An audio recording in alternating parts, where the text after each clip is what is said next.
nós te adoramos, nós te glorificamos, nós nos rendemos a ti, sabedores, Pai, que sem ti nada podemos fazer. Ministra aos nossos corações a tua palavra, fala com cada um de nós, Pai, no mais profundo da nossa alma, em o nome de Jesus. Amém e amém. Abra sua Bíblia no Evangelho de João, verso de número 67.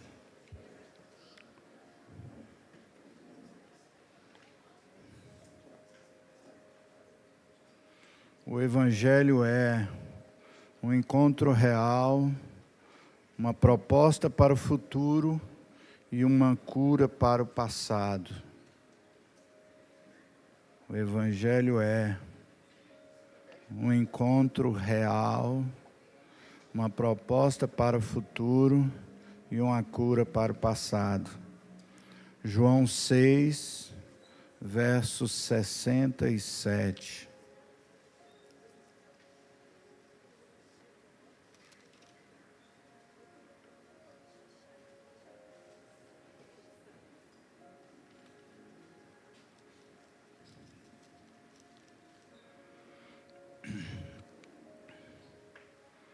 Amém?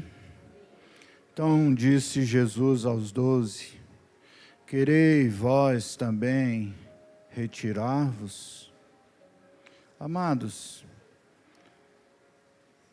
João 6, 67. Era uma manhã no deserto de Cafarnaum. Jesus sobe numa pequena elevação e começa a falar verdades sobre o reino para uma multidão. Ele começa a falar sobre o reino terreno e sobre o reino eterno. E ele começa a falar coisas preciosas e verdadeiras sobre esse reino. Ele começa a falar sobre o encontro real. Jesus, para falar dessas coisas, ele precisa tocar nas tradições, ele precisa mexer com a ancestralidade daquela multidão. E isso parece pesado para aqueles homens. Às vezes nós nos incomodamos quando a mensagem ou a palavra, ela vai de encontro àquilo que nós vivemos, ou aquilo que nós já fomos, ou o lugar de onde saímos, ou aquilo que nós preservamos na nossa vida. E quando Jesus começa a tocar nisso, esse discurso parece pesado para a multidão, e a multidão aos poucos vai se afastando. Eles vão indo embora, deixando Jesus e voltando para as suas tradições. Eu preciso dizer que nós estamos felizes com a nossa história familiar. E a maioria de nós encontra no berço da ancestralidade muitos motivos de orgulho. Encontra regras de vida, chavões, ditados, precauções e até simpatias. Estamos bem em nossos comportamentos, na maneira como cremos, mas naquela manhã, Jesus ele começa a revelar as tradições, e ele começa a dizer que as nossas tradições terminam em morte. Todos os vossos pais morreram, diz Jesus. E as suas tradições e os seus costumes não puderam livrá-los da morte. Jesus está tentando introduzir eternidade na vida daqueles homens. Mas às vezes a eternidade ela mexe com coisas que nós não queríamos tirar da nossa vida. Ela mexe com hábitos que nós não queríamos deixar para trás. E quer saber? aquela multidão começa a pensar: por que eu estou aqui ouvindo esse Jesus?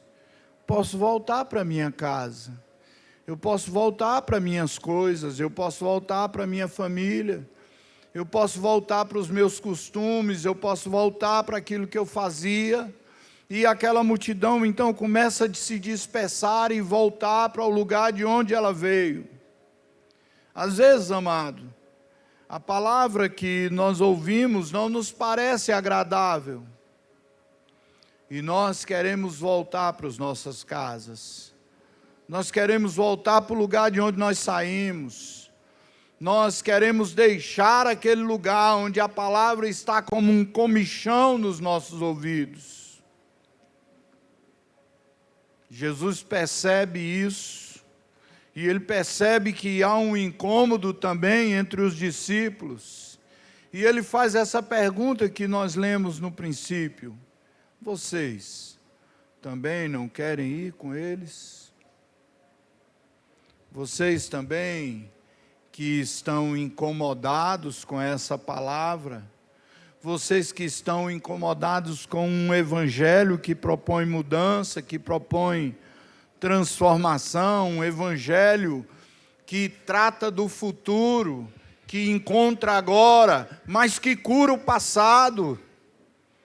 Porque se o evangelho não cura o nosso passado, nós avançamos com feridas, nós avançamos com mágoas, com amarguras, e Jesus está apresentando um evangelho integral, e esse evangelho integral, ele incomoda, ele mexe com as nossas estruturas.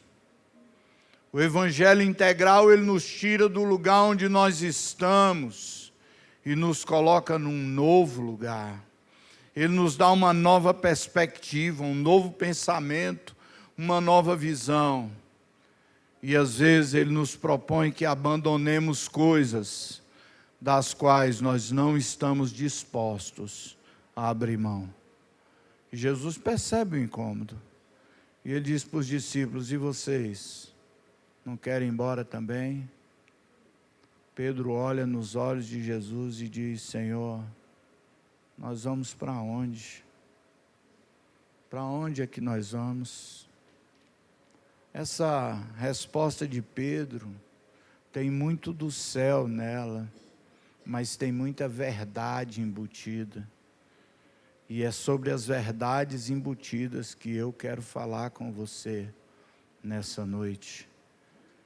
Quando Elias, ele sai para o trabalho profético do Senhor, ele escolhe um moço que se chamava Eliseu, e ele diz: agora vem comigo. E Eliseu disse: me espera só um minuto, eu vou me despedir dos meus pais. E ele vai, se despede dos seus pais, e naquela tradição judaica, despedir-se dos pais significava dizer que estava indo embora para sempre. Quando aquele filho pródigo pede a sua fortuna, ele está dizendo: eu estou indo embora para sempre. E Eliseu vai lá, se despede dos pais, mas ele não faz só isso. Ele pega a junta de bois que lhe pertence e ele mata. Ele queima as carroças e ele faz de alimento e ele distribui. Sabe o que Eliseu está fazendo? Eliseu: não tem mais nada aqui. Se não der certo lá, eu não tenho para onde voltar. Nós guardamos um plano B na manga. Aquela multidão tinha um plano B. Nós vamos lá ouvir Jesus. Se não der certo, a gente ativa o plano B. A gente volta para casa. A igreja tem um plano B. Nós vamos ali ouvir a mensagem. Se a mensagem não for boa, a gente volta para casa. A gente vai ouvir a mensagem do YouTube, talvez. Preservarmos o plano B é negarmos o evangelho integral de Cristo. Quando Eliseu é chamado por Elias para servir a Deus na obra, ele não deixa nada para trás.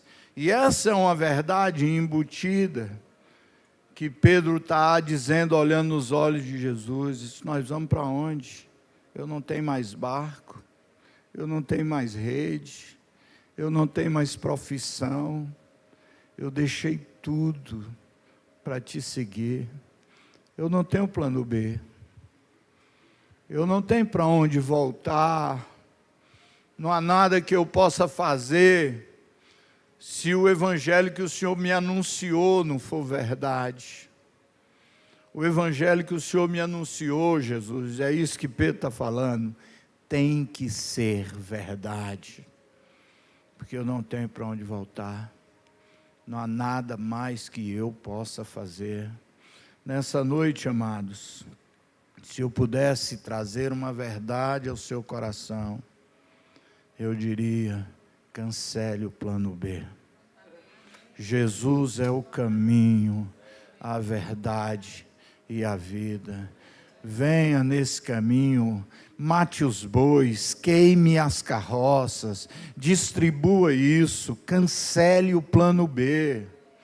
O Senhor está nos chamando para um evangelho integral. O Senhor está nos chamando para um evangelho de serviço. Não dá para estarmos aqui imaginando que se algo der errado, nós vamos para ali, e se ali der errado, nós vamos para acolá. Não dá para nós andarmos desse jeito. Quando mexer nas nossas feridas, mas essas feridas estavam tão bem guardadas. Por que é que Jesus quer mexer com isso? Por que é que Jesus quer mexer com as tradições? Porque o evangelho é um encontro real agora, uma proposta para o futuro, mas uma cura para o passado. Nós estamos aqui recebendo um evangelho que não somente nos propõe uma eternidade, mas ele cura o nosso passado, e nós vamos caminhar de cabeça erguida, porque somos completamente restaurados, porque somos completamente curados, porque esse evangelho, ele transforma a nossa vida, ele muda a nossa alma, ele muda o nosso propósito, ele muda a nossa visão, ele muda o nosso olhar. Mas esse evangelho, ele vai mexer na nossa ferida.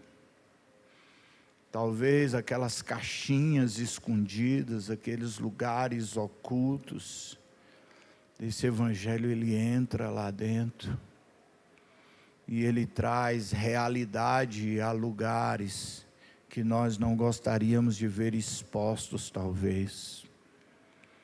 Ele mexe com a nossa criação, com o modelo que fomos criados.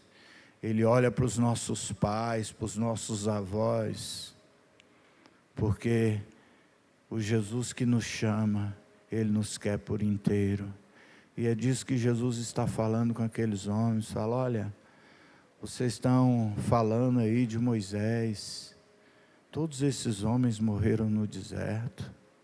Que exemplo que vocês têm para tratar comigo? Eu estou falando de eternidade, estou falando de coisas maiores do que o caminho até Canaã, eu estou falando de coisas maiores do que as leis mosaicas, eu estou falando de coisas maiores do que os regulamentos, do que as normas, do que os preceitos. Eu estou falando de eternidade. É isso que Jesus está falando com aqueles homens. E aqueles homens se perguntam como é que ele pode mexer nisso. Moisés é o grande legislador, Abraão o grande patriarca, Elias o grande profeta, Samuel o professor dos profetas. Como é que Jesus pode mexer nos nossos costumes? Mas Jesus insiste em dizer: o evangelho que eu vos anuncio é o evangelho do céu. E não se espante se quando você chegar no céu, você vê Moisés me adorando, você vê Samuel me adorando, e talvez você esteja distante dessa adoração, porque não crê num evangelho integral. Jesus está falando isso para a multidão. É desagradável ouvir isso. Mas naquela manhã, Jesus revela que as tradições, elas vão terminar do mesmo jeito que elas terminaram para os pais. Vocês só vão morrer e pronto. E se Jesus não morrer na cruz e não levar cativo o cativeiro, não tem nada, só o nome de hebreu.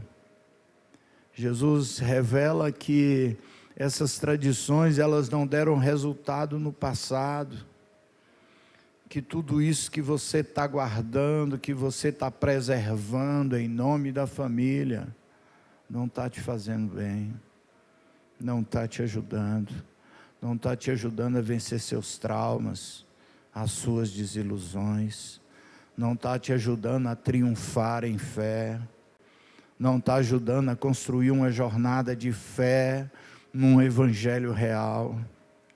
É sobre isso que Jesus está falando. O resultado proposto é o melhor. Todos nós queremos ir morar no céu. Mas quando Jesus começa a dizer qual é a sua proposta para a eternidade, nós fugimos de Jesus.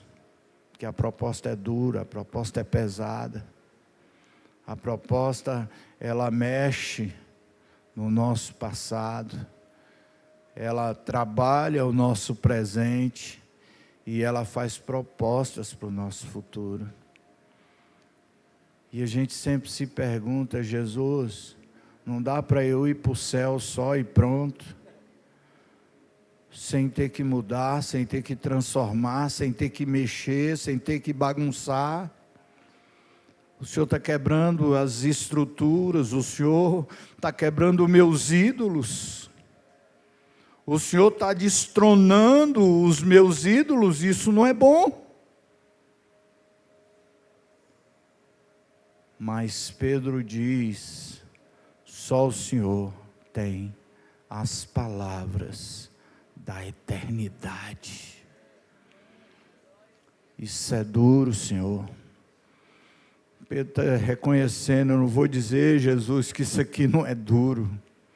Eu não vou dizer que isso aqui não é pesado. Eu não vou dizer que isso aqui não é incômodo. Eu não vou dizer que o Senhor mexer nas minhas tradições, porque Pedro era zelota, um homem zeloso da lei. E Pedro, não vou dizer não, Senhor, porque me incomoda demais. Tem hora que o Senhor extrapola, tem hora que o Senhor sai das medidas da minha expectativa, mas eu sei que essas palavras são palavras de eternidade. E agora Jesus coloca um parâmetro sobre que evangelho nós queremos viver.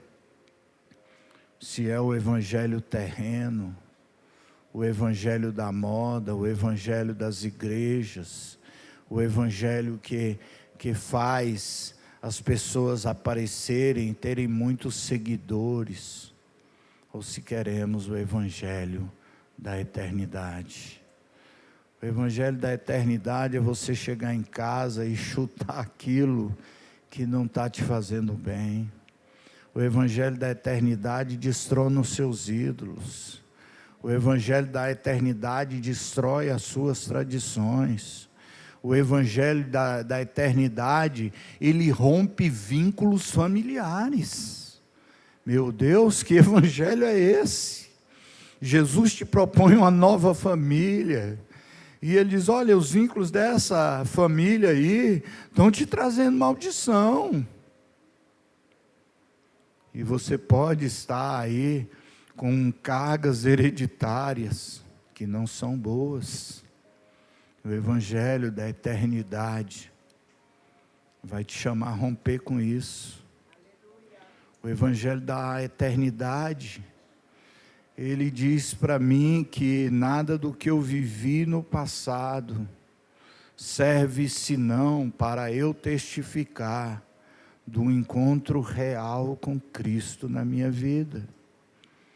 O evangelho da eternidade diz para mim que aquelas experiências que eu vivi, nem todas elas vão edificar num testemunho. Tem coisas que é melhor nem contar. O evangelho da eternidade diz para mim: olhe para mim, porque eu sou o autor e consumador da sua fé. Mas a coisa mais importante que o Evangelho da Eternidade diz para mim: mate os bois, queime as carroças. Não dá para você vir sabendo que você deixou bens materiais para trás, que lá você tem onde dormir, que lá você tem onde ficar. Pedro está falando para Jesus uma verdade absoluta na sua vida e na vida dos discípulos. Nós já largamos tudo para te servir. Aqui não tem plano B não, Jesus. Aqui não tem caminho de volta. Aqui não tem uma mensagem mais agradável. Aqui não tem uma mensagem que massageie o meu ego não, Jesus. Eu estou aqui para ouvir essa pedrada mesmo. E pode mandar. Porque essa palavra é palavra de vida eterna. É o Evangelho da eternidade. Mate os bois, queime as carroças. Eu sei que é um Evangelho assustador. Às vezes nós recebemos propostas que são assustadores. Às vezes nós estamos ali no meio de um aconselhamento e a gente se assusta. Eu vou ter que fazer isso. Mas é um Evangelho de eternidade. E não tem plano B. Não tem saída, não tem atalho, não tem o caminho. Por mais que seja assustadora a jornada, por mais que seja temerário, são as decisões a serem tomadas. E é esse discurso duro de Jesus. É esse convite a um posicionamento. É indubitável que em algum momento esse caminho que você está percorrendo vai te colocar no vale da decisão. E pode não ser hoje, mas em algum momento Jesus vai te chamar para tomar decisões de eternidade. Eu não sei se Ele vai comunicar o seu coração hoje. E nem é por isso que eu estou aqui. Na verdade, eu estou mais aqui porque Ele comunicou ao meu, e eu louvo por isso. Porque esse Evangelho, ele traz eternidade no seu escopo, na sua superfície e no seu interior. O ideal é que esse vale da decisão para nós fosse todos os dias da nossa vida.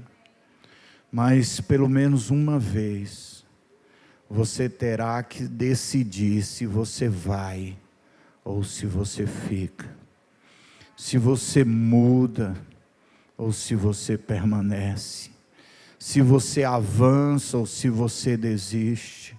Deus nos convida ou Ele nos convoca a sair da zona de conforto e ir para a zona de confronto. Porque esse é o Evangelho integral. Mas sempre que isso acontece, já vem Jesus mexendo na nossa história. Em Jeremias 6,16, diz o Senhor: pondere-vos nos caminhos e vede e perguntai pelas veredas antigas, qual é o bom caminho, e andai por ele. Jesus vai lá e diz: olha aqui por onde você andou, meu filho. Isso aqui traz cargas para você, vamos curar isso aí, porque o Evangelho é integral. Assim diz o Senhor, você precisa seguir um caminho de novidade de vida e não continuar onde nós estamos, porque quando a proposta é revirar o nosso passado, nós não topamos.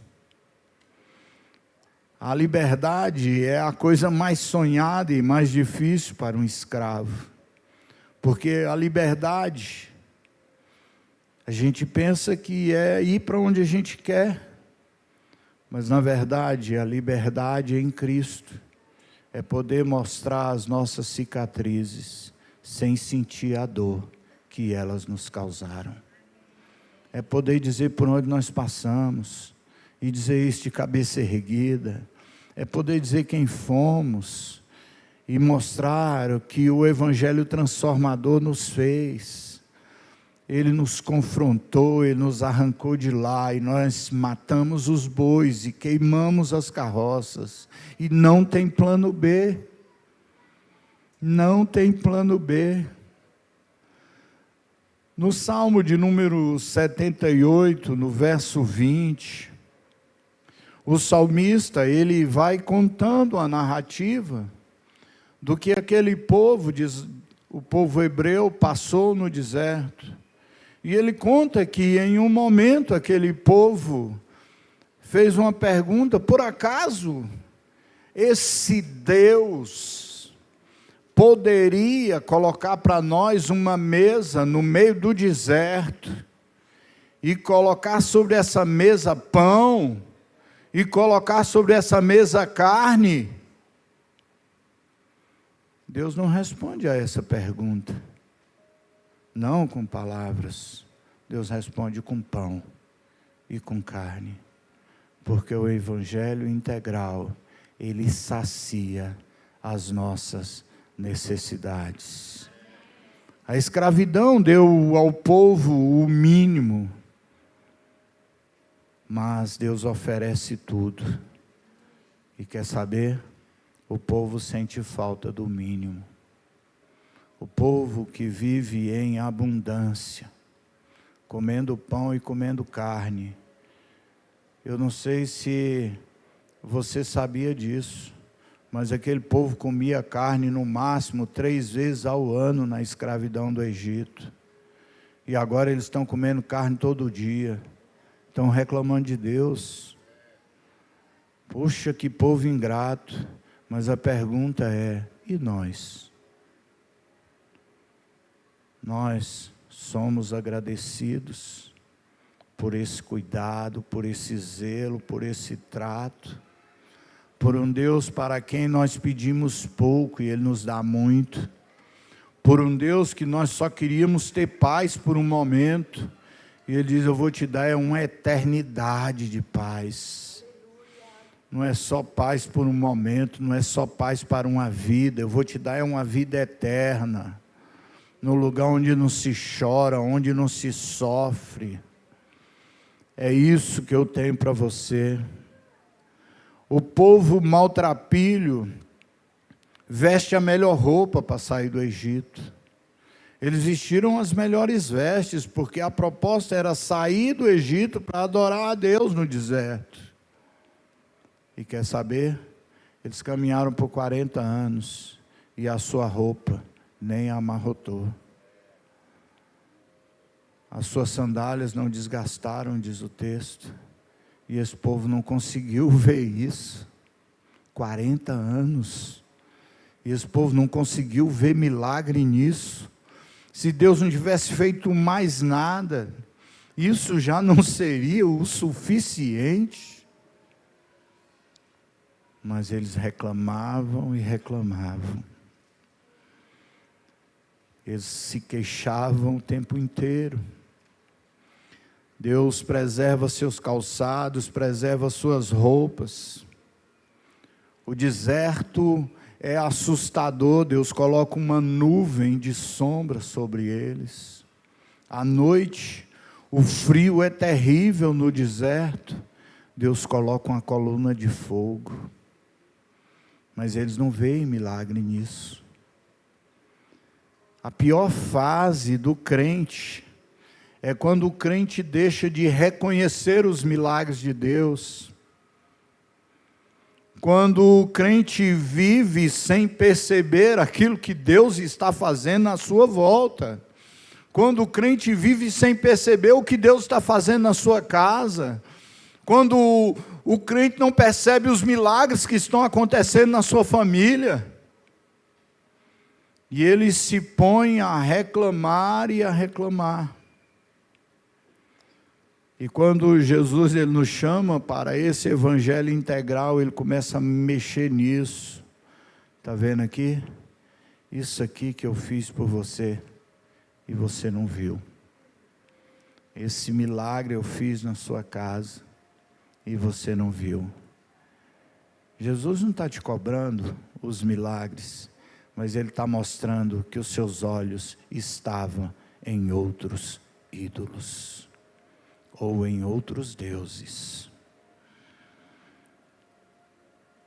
Porque eu bem sei os pensamentos que eu tenho ao vosso respeito, diz o Senhor, pensamentos de paz e não de mal, para vos dar o fim que esperais. Então me invocareis, ireis e orareis a mim, e eu vos ouvirei, e buscar-me-eis e me achareis, quando me buscardes de todo o coração. E serei achado de vós, diz o Senhor. Farei voltar os vossos cativos, e congregar-vos-ei de todas as nações, e de todos os lugares para onde eu vos lancei, diz o Senhor. E aí ele termina dizendo o seguinte: e tornarei a trazer-vos ao lugar de onde vos transportei. Jesus te leva lá no seu passado, para abençoar o seu futuro. Ele precisa curar isso. Ele precisa curar essas feridas. O evangelho integral é um evangelho que cura feridas. O evangelho integral é aquele que faz milagre agora, que aponta para o futuro, mas que cura as feridas do passado. Mas tão somente o Senhor diz para você: mate os bois, queime as carroças. Você está muito atado a tudo isso. Observa que quando Jesus vai à tumba de Lázaro, que ele ressuscita Lázaro, ele diz: desata Lázaro. Todas essas ataduras deixa aí, só sai desse lugar e Lázaro. As faixas ficam. Você está andando na rua cheio de faixas. Você está andando na rua cheio de sinais do seu passado. Mas nessa noite o Senhor quer te apresentar um evangelho integral que cura a sua vida. E eu quero propor a você que você feche os seus olhos. Pode ser que não seja muito doce. O Senhor diz: olha, essa palavra pode parecer amarga nos seus lábios, mas quando ela entrar no seu interior, você vai senti-la como mel. Porque Deus tem uma proposta de cura para você. Mate os bois, queime as carroças, sai desse passado, cancela o plano B, e diz: Senhor, eu estou aqui integralmente, eu não tenho para onde ir mais, eu estou completamente aqui, e completamente entregue ao Senhor. Feche seus olhos. E eu me despedi dos meus pais. Eu queimei minhas carroças e eu afundei meus barcos no cais.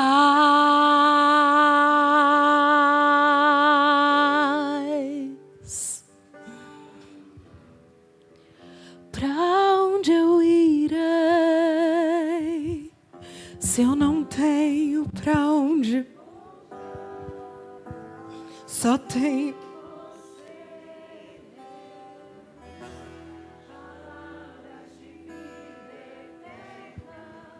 pra onde eu irei se eu não tenho?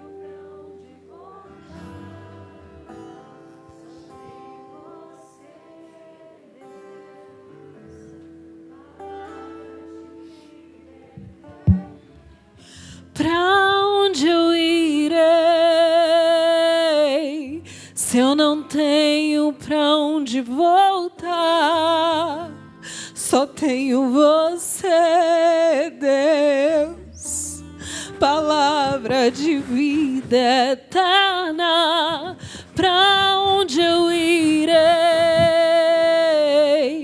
se eu não tenho pra onde voltar?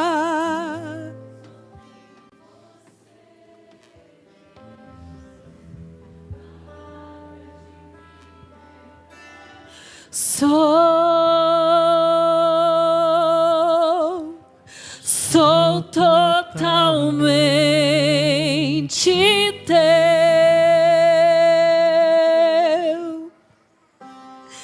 Fui encontrado pelo teu amor, pelo teu amor.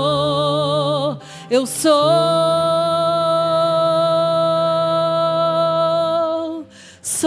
totalmente teu.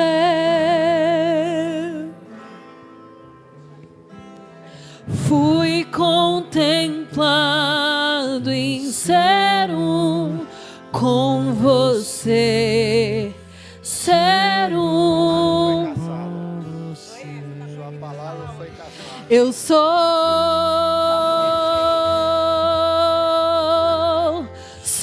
totalmente teu.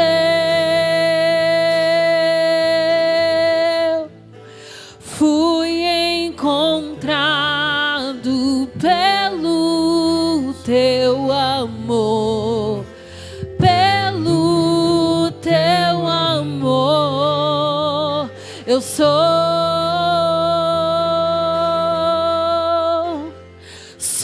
totalmente teu. Fui contemplado em ser um com você, ser um com você, ser um com você.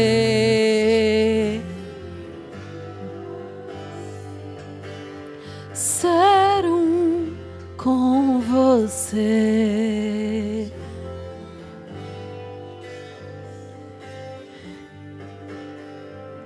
Pois pra onde eu irei se eu não tenho pra onde voltar? Só tenho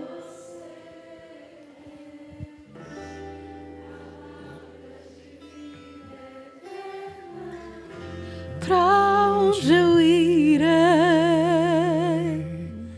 se eu não tenho pra onde voltar? Só tenho você. Palavras de vida eterna. pra onde eu irei se eu não tenho pra onde voltar?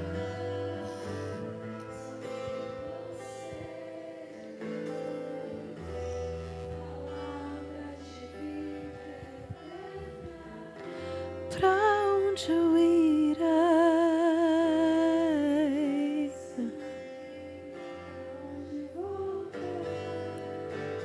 Só tenho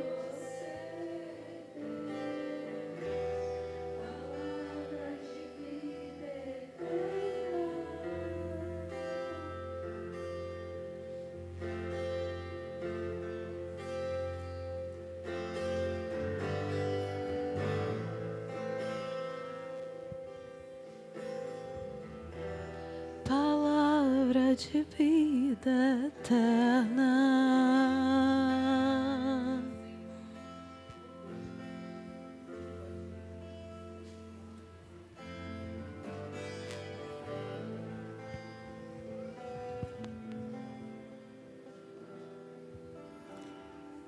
Amém, queridos. Graça e paz do Senhor. Nós louvamos ao Senhor por essa palavra tão tremenda, né? Essa unção maravilhosa, Senhor. Nós vamos fazer um ato aqui para honrar os nossos pastores. Pastor Ronaldo, pastora Lenísia. Eu estou recente aqui na igreja, na comunidade, né, comunidade Famílias Benditas, comunidade cristã, essa comunidade. Mas eu já conheço eles há bastante tempo. Eu participei do dia em que eles foram ungidos pelo Senhor como pastores. Só para vocês terem ideia, né? Do tempo que faz. E, gente, eu conheço esse casal nesse tempo todo e eu quero honrá-los aqui. Ronaldo, Lenísia, vocês são pessoas assim, sabe, que, como a Bíblia fala, João 10:11 fala, né, que Jesus disse: eu sou o bom pastor e o bom pastor dá a vida pelas suas ovelhas. Irmãos, o pastor Ronaldo e a pastora Lenísia não são perfeitos, mas eles são capazes de dar vida pelas suas ovelhas. E a gente tem visto isso. Tem dias que eles estão tão cansados, mas eles não falam nada. Eles ficam falando só com Deus, né? Então, hoje, nessa noite, nós queremos honrar esse casal. Nós vamos fazer um lava-pés. Eu não sei se eu vi ela ali de bota, não sei se ela está de meia. Eu gostaria de chamar os irmãos que vão fazer aqui o lava-pés. Pastor Valdemar, pastora Neide. Irmãos, através da vida desses pastores, nós estamos aqui representando toda a liderança e representando toda a igreja também. Não dá tempo da gente deixar cada um, né, vir aqui lavar, seria ótimo, mas o tempo já está bem, né, urge. Então, nossos pastores, subam aqui, por favor.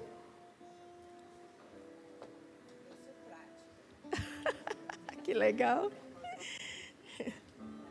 Pastor Ronaldo, tira o sapatinho.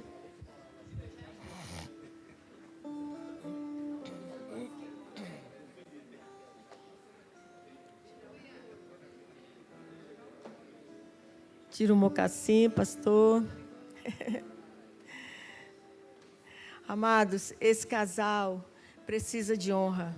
A Bíblia diz que a gente tem que dar honra a quem honra, né? E como igreja do Senhor, essa congregação, essa comunidade, nós estamos aqui para honrar os nossos pastores. Através da vida deles, toda a liderança que também nos auxilia, nos ajuda, liderança das crianças, né? Que nós sabemos que não é fácil, gente. O trabalho é árduo, mas com a graça de Deus, nós somos mais do que vencedores. Amém? Então, os pastores possam estar abençoando a vida dos nossos pastores. E a igreja se levanta, coloca a mão para cá e abençoa a vida deles. Comece a abençoar, comece a orar, liberando bênçãos sobre eles. Libere bênçãos, libere bênçãos.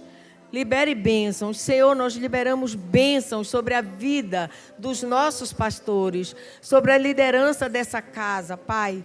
Tu és bom, Tu nos deste pastores tão fiéis, Pai. Pastores tão fiéis. Nós estamos honrando eles nessa noite, Pai, diante da Tua igreja, declarando que eles são realmente bons pastores. Eles têm sido, Senhor, trabalhadores fiéis. Eles têm sido trabalhadores fiéis, Pai. Eles dão a vida pelas suas ovelhas, Pai. E nós os abençoamos. Pedimos ao Senhor que eles prosperem, muita prosperidade para a vida deles. Guarda a sua família. Guarda seus filhos, sua descendência, seus netos, bisnetos, até 1000 gerações, Pai. Como o Senhor diz na sua palavra. Até 1000 gerações, papai. Até 1000 gerações. Nós os honramos aqui, Pai, diante do mundo espiritual, Senhor. Diante do mundo espiritual e diante da Tua igreja, Pai. Eles são pessoas maravilhosas, são trabalhadores fiéis, Pai. E nós damos graças a Ti por termos pastores tão maravilhosos, tão fiéis, tão amorosos, tão acolhedores. Graças nós te damos, papai. Graças nós te damos. Graças nós te damos. Louvado seja teu nome. Louvado seja teu nome, papai. Louvado seja teu nome. Glórias ao Senhor.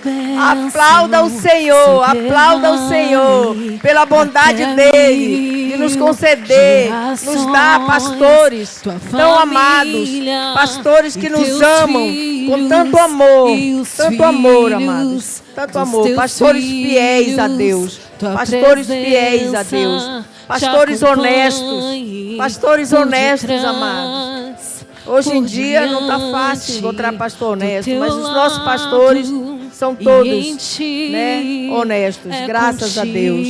Graças a Deus. É por ti, e de dia e de noite, tua entrada e saída, em teu riso, em teu choro, é contigo, é por ti. Antes de vocês saírem, dê um abraço no pastor, por favor, cada um de vocês. Amém. Amém.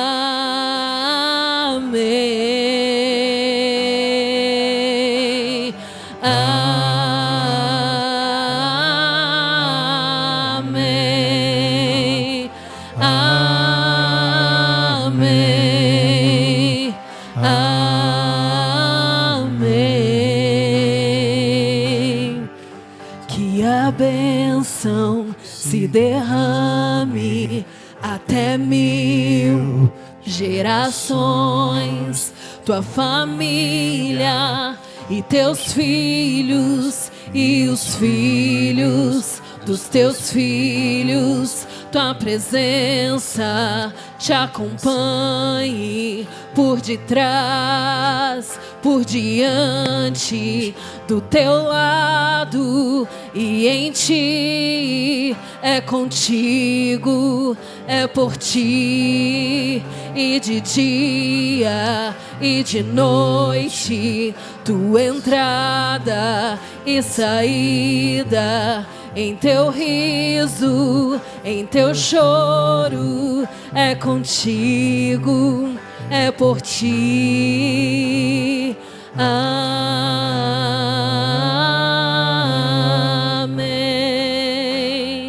Amém.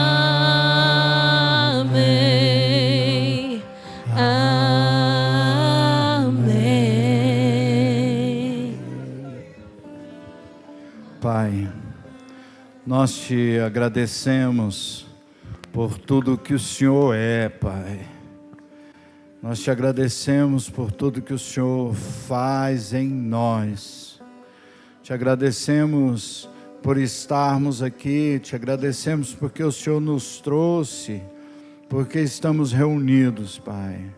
Nos dê uma semana de bênção, uma semana de vitória, sobretudo uma semana na Tua presença. Que o Senhor te abençoe e te guarde. Que o Senhor faça resplandecer a luz do seu rosto sobre si e tenha misericórdia de ti. Que o Senhor sobre si levante o teu rosto e te dê a paz. Deus abençoe a sua vida.